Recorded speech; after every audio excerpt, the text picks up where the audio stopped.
To an ongoing interview with President Marcos. Let's listen in. Kung saan. Sabihin, to an official authority, sasabihin nagsusurrender na ako. Alam ko may court order na, may arrest order na ako, kaya magsusurrender na ako.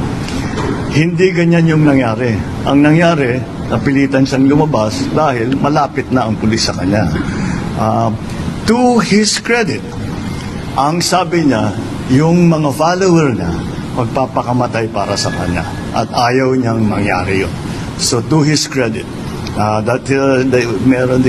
he was still displaying a modicum of leadership to his followers.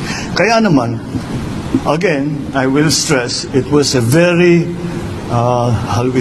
involved police action, augmented, of course, by the AFP, augmented by the civilian arms of government,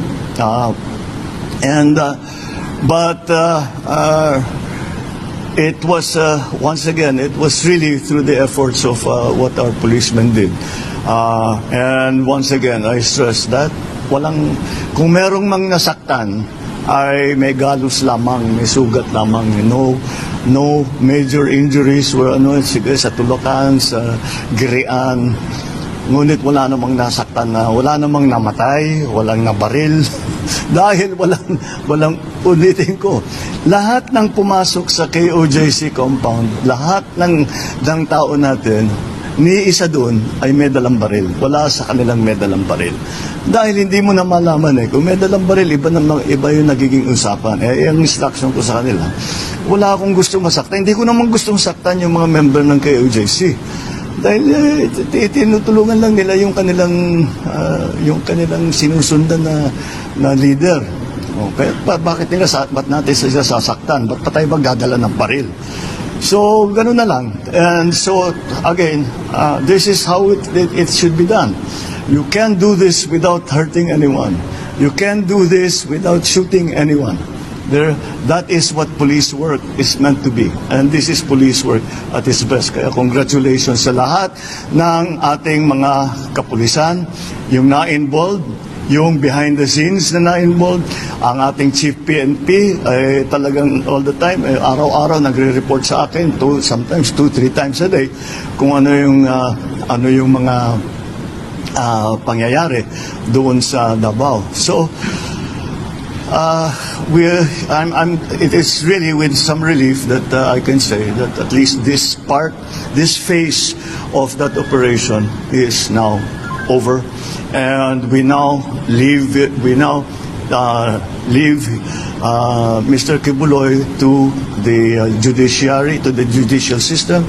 And siyempre, babantayan natin na tama naman ang mangyayari, na lahat ng kanyang karapatan, walang masasagasaan sa karapatan niya, wala namang ibabaliwala sa kanyang kahilingan, kung ano man yun.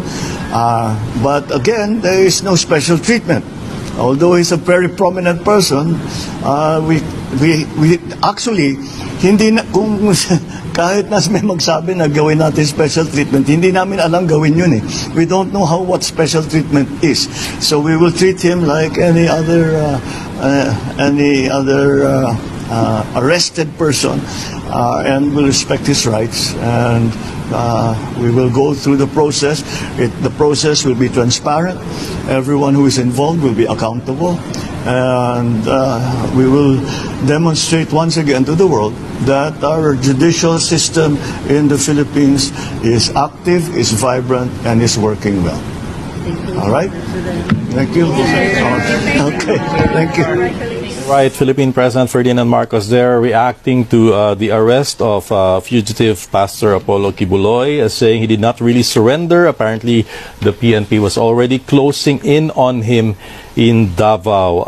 The entire operation, the President commended that as police action at its best. It was the combined effort of the police, the armed forces of the Philippines, and some civilians, which led to the capture of Pastor Kibuloy. The President also saying there will be no special treatment for him.